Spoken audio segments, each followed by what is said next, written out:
Hello students, हमारे YouTube channel में आपका हार्दिक स्वागत है।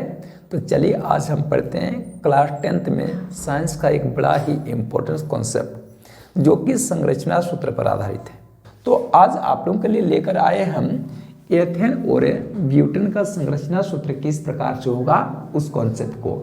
तो सबसे पहले देखो, कोई भी कार्बनिक यौगिक या हाइड्रोकार्बन हो, सबसे पहले जब उसका संरचना सूत्र लिखना होता है तो उससे पहले आपको संबंधित यौगिक का आणविक सूत्र ज्ञात होना चाहिए। जैसे हम सभी जानते हैं एथेन जो होता है वो संतृप्त हाइड्रोकार्बन है या फिर आप इसे संतृप्त कार्बन यौगिक भी कह सकते हो।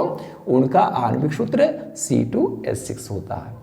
उस प्रकार से जब ब्यूटेन का संरचना सूत्र लिखने के लिए कहा जाए तो आपके पास ब्यूटेन का आणविक सूत्र पता होना चाहिए जो कि C4H10 होता है।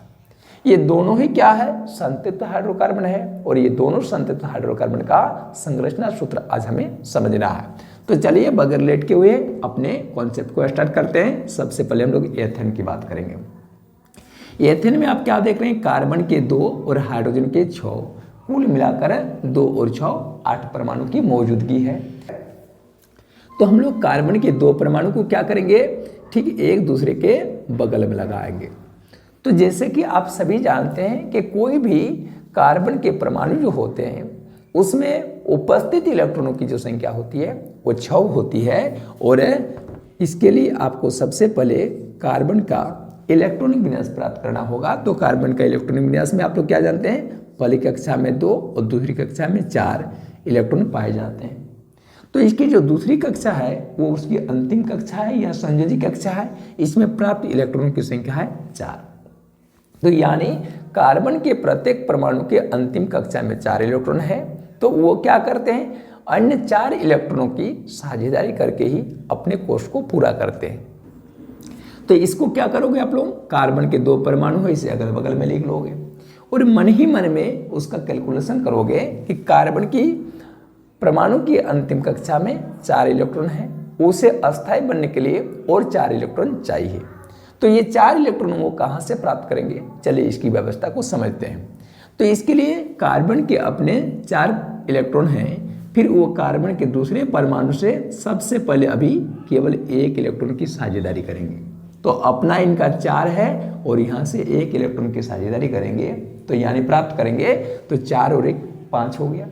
बाकी और 3 इलेक्ट्रॉन उसे जुटाने हैं। वो 3 इलेक्ट्रॉन कहाँ से जुटाएंगे, तो उसके लिए वो हाइड्रोजन परमाणु पर डिपेंड रहेंगे। तो हाइड्रोजन की यहाँ पर चूंकि 6 परमाणु है इसलिए वहाँ पर क्या हो जाएगा, कार्बन का पहला परमाणु के साथ 3 हाइड्रोजन परमाणु 1-1 इलेक्ट्रॉन की साझेदारी करेंगे।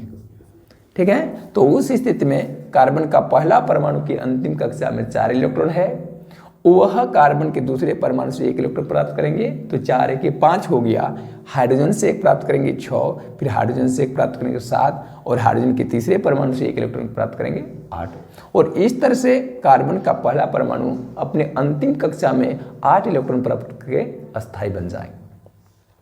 रही बात यहाँ पर कार्बन के पहला परमाणु के साथ जुड़ा हुआ जो हाइड्रोजन के तीनों परमाणु हैं, क्या वे भी अस्थायी होने चाहिए? बिल्कुल होने चाहिए। यहाँ पर कोई भी परमाणु ऐसा नहीं होना चाहिए कि जिनकी संयोजकता असंतुष्ट रहे, अनसेटिस्फाइड रहे। तो हाइड्रोजन के बारे में आप क्या जानते हैं, तो हाइड्रोजन की परमाणु संख्या 1 होती है और उनका इलेक्ट्रॉनिक विन्यास 1 होता है। ठीक है, यानी पहली कक्षा ही उसकी अंतिम कक्षा है। और पहली कक्षा में हम सभी जानते हैं किसी भी परमाणु के इलेक्ट्रॉन धारण करने की अधिकतम क्षमता 2 होती है, लेकिन 2 में से देखो केवल इनका 1 इलेक्ट्रॉन मौजूद है तो उसे और इलेक्ट्रॉन की आवश्यकता होगी। तो उसे और 1 इलेक्ट्रॉन प्राप्त करने पर तो उनके द्वारा जब 1 इलेक्ट्रॉन प्राप्त कर लिया जाएगा तो वह निकटतम अस्थायी तत्व हीलियम के जैसे इलेक्ट्रॉन विन्यास प्राप्त करने में सफल हो जाएगा।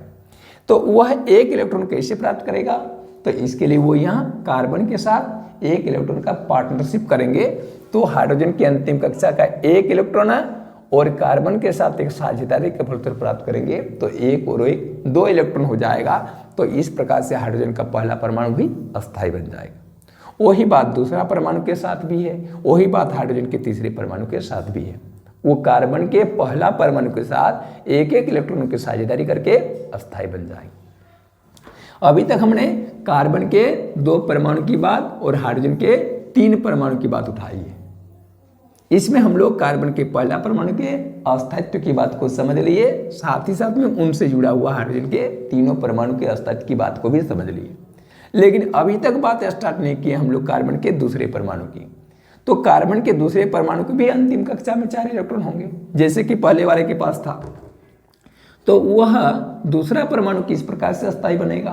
तो इसकी अंतिम कक्षा में 4 इलेक्ट्रॉन है और वो कार्बन के पहला परमाणु से 1 इलेक्ट्रॉन प्राप्त करेंगे। तो इधर 4 और 1 5 हो गया, बाकी और 3 इलेक्ट्रॉन इसे जुटाने हैं और इसके लिए वो हाइड्रोजन के बाकी 3 परमाणु पर निर्भर रहेंगे, यानी उनके साथ वो पार्टनरशिप करेंगे।